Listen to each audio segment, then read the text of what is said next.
Hi, my name is Chris Hearn, and welcome to my strategic analysis of PNC Bank National Association. Just as a background for the banking industry, the first national bank was created in 1791 by Alexander Hamilton, the first Secretary of the Treasury for the United States. And his intent was to essentially create a central depository, standardize a currency which was sort of all over the place with different banks, different states making their own currencies, and really to boost economic stimulation. Although the national bank was created from foreign funding, so there was a lot of distrust across the nation of this new establishment. So, as a result of that distrust, competition developed, which resulted in the emergence of merchant banks, which continued to grow over the next few decades to the point where in 1907, in a show of power to prevent financial collapse in the country, J.P. Morgan sort of brought to the country's attention that no one should be able to wield the kind of power that he was using at the time. So as a result, federal regulation became a major component of the banking industry at the time. Since then, banks have continued to evolve into their present day forms of retail, corporate, and institutional banking, investment banks, and all of which sort of offer their own variety of services and products. Currently, the market is dominated by large mega banks holding over $1 trillion in assets, such as, again, JP Morgan and Bank of America.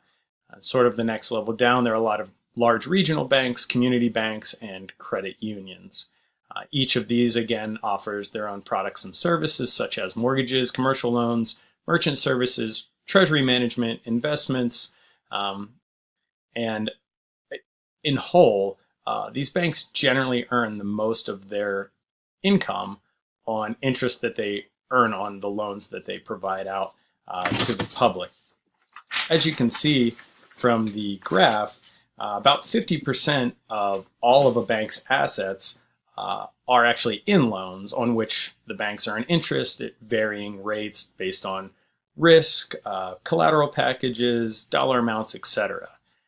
One other thing that's sort of been trending in the landscape recently is the emergence of online specialty banks, which are able to compete because they can reach digital economies of scale compared to traditional banks with the high fixed costs of brick and mortar. And it's also worth noting that there are over 100,000 ATMs currently nationwide. Now, when it comes to banking trends, again, where banks earn their money is off of interest. And as we can see from this chart, interest-based income, or rather the margin or yield on these loans, has been shrinking over the last 30 years. You can see that from where we were in the mid-80s, we're down more than a whole percentage point. So banks, as a result, are starting to turn to fee-based income to bolster their revenues. Other trends are increasing consumer usage of online banking. It's estimated that 51% of adults in the US use online banking. And it's also estimated that 35% of cell phone users also use mobile banking apps. So there's two trends we're seeing in the industry at the moment. Now, to the subject PNC Bank, PNC, although a lot of its beginnings came in the 1800s from a lot of banks merging and acquiring, the entity that we know as PNC Bank was created in 1982 by the merger of Pittsburgh National Bank and Provident National Corporation. As you can see, each one of those has the initials PNC. Over the next few decades, there was a lot of acquisition activity, including a 5-year period between 91 and 96 of 9 such events. More recently, National City Bank merger occurred in October of 2008. It was a $291 billion deal, which essentially doubled the size of PNC. The current size of PNC Bank by assets is $368 billion, with its closest competitors, US Bank, $452 billion in assets, and Bank of New York Mellon at $297 billion in assets. As far as revenues are concerned, PNC Bank pulls in about $18 billion in revenues per year, as compared to its closest competitors of US Bank at $24 billion, and again, Bank of New York Mellon at $16.6 billion. As you can see from this chart, this graph rather, PNC's footprint is mostly comprised of the Midwest and the East Coast of the United States. And while there are some international offices, PNC doesn't currently play in that space. They're only there as a function of foreign exchange to offer insights to U.S. companies that want to themselves compete in other nations. So as you can see, we're in PNC Bank's in a 19-state footprint with over 2,600 branches and 9,000 ATMs. And outside of just standard retail banking, there are offerings in corporate and institutional banking, investments, merchant services, treasury services, etc. PNC's mission statement institutionally is, for more than 160 years, we've been committed to providing our clients with great service and powerful financial expertise to help them meet their financial goals. We're proud of our long-standing history of supporting not only our customers, but our communities, employees, and shareholders. So PNC's real strategic focus is using their core competency of their merger and acquisition talents that they've garnered over the years in order to improve not only the size of their assets, their deposits, but also technology and products. They grow in an organic way into geographic markets where they see a need. And they have a big focus on customer service and satisfaction. As you can see, there's a message here from the CEO regarding corporate social responsibility. Some highlights in 2017, aside from the fact that the bank creates a corporate social responsibility report every year, there was a $72 million charitable giving donation in various areas. The bank achieved a 49% goal of their managers, all managers being female, to show gender equality efforts. And they also rose to fourth among 10 top national banks in customer experience. So you can see how PNC Bank is sort of starting to achieve these CSR goals that they've set. And they've actually created this matrix, which is very interesting, which compares the importance to the company versus the importance to stakeholders on a multitude of various social aspects. So in looking at PNC Bank and the banking industry, we can observe this pastel analysis whereby political factors that affect the industry would be things like changes to governmental regulation in things like Dodd-Frank, Bank Secrecy Act, and of course there's always the potential that political officials are subject to influence. From an economic perspective, banks and the industry are very interconnected with the economy. So one goes, so does the other. When you consider the natural economic cycle, increasing or decreasing interest rates, how banks are able to use liquidity to fund economic growth, you can see how the two are very, very intertwined. From a social aspect, banks and the industry need to pay attention to how people spend their money versus savings their money. And then also the demographics of the population, how it grows, how income changes, etc. Technologically, there's been a lot of push lately with, as we've seen, online banking, mobile banking, and also new and developing technologies such as blockchain technology, cryptocurrency, things like Bitcoin, and those type of advancing technologies. Environmentally, there has been a lot of push for waste reduction, savings in paper, savings in lowering a carbon footprint from these large banks. And legally, it's always going to be a legal aspect that exists because there will always be lender liability lawsuits, financial penalties, as we've seen for these big banks.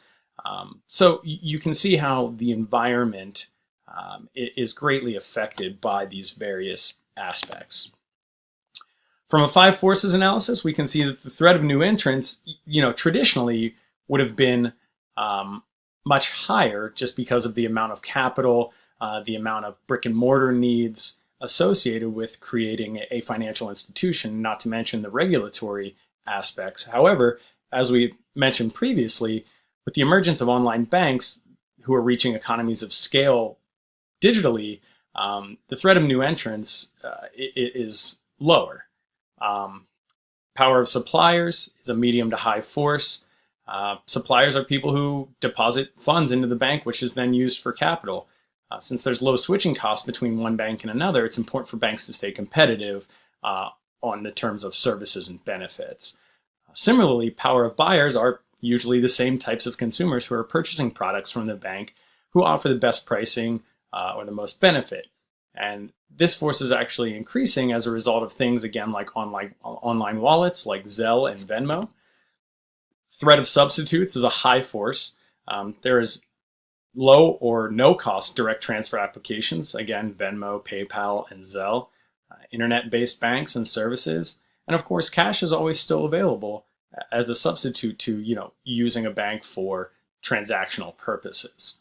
PNC is trying to, mitigate some of that by partnering with Zelle in order to sort of garner those same deposits. And then most influential of the five forces is the rivalry amongst existing competitors. Banking is very competitive. Each bank is always trying to offer the best price, the best technology in order to get the most deposits from the general public. Here we can see a VRIO analysis where we focus on the core capabilities of the bank. While PNC has a valuable technological aspect, it's neither rare nor is it very expensive to imitate. It's something that any bank with the appropriate capital could do. However, PNC's merger and acquisition institutional knowledge is very valuable, rare, very difficult to imitate, and the organization is set up to effectively utilize that knowledge. And then, of course, we see financial resources, as we can expect from a large bank, valuable but not necessarily rare. And then the employee aspect, PNC tries to place focus on the retention of great talent, but is oftentimes not organizationally structured to be able to really find and utilize that best talent. From a SWOT perspective, strengths, again, successful M&A activity, advancing technology, and really good brand equity and recognition. Weaknesses, as we've seen, shrinking interest margins and geographical limitations. Opportunities would be, again, emerging technologies, blockchain, cloud-based services, strategic partnerships, and the fact that interest rates in and of themselves are seeing an increase, at least over the last 2 years, which is a trend anticipated to continue at least for the next year. And then threats, increased cybercrime, continued governmental regulation, and competition with these online banks who achieve digital economies of scale. So from a financial analysis standpoint, you can see that PNC's income is increasing, but we can also see where the gap between interest income and non-interest income is shrinking, as previously discussed. From the bottom two graphs, we can see where cash dividends being paid out are increasing over time, as well as the return on shareholders' equity, both in pretty significant amounts. So from a strategic standpoint, PNC is facing the fact that the trends in the industry are all towards more online and mobile banking, as well as shrinking interest yield on loans. So considering the two, what does PNC have to do to stay competitive in such a dynamic market? And then they also have to consider that their footprint only covers a third of the country. And will that really be enough of a physical presence to continue to also stay competitive? The solution to each of these really is that they need to focus on both a physical and electronic expansion. By creating leaner branch facilities, they would have more money saved from a traditional cost. So using natural lighting, having less employees, paying less utilities, and then being able to take these cost savings and reinvest them into rents for customer convenience, satisfaction, and technologies like advanced capability ATMs. We're seeing these kinds of ATMs pop up all over the place, and technologies are advancing. So saving costs while simultaneously reinvesting them to fuel expansion. PNC also has to look at creating blue oceans and streams of income outside of just interest. So making new services, innovative products, and charging a fee with each one of them that's affordable to the common consumer. Thank you very much, and I hope you've enjoyed my presentation.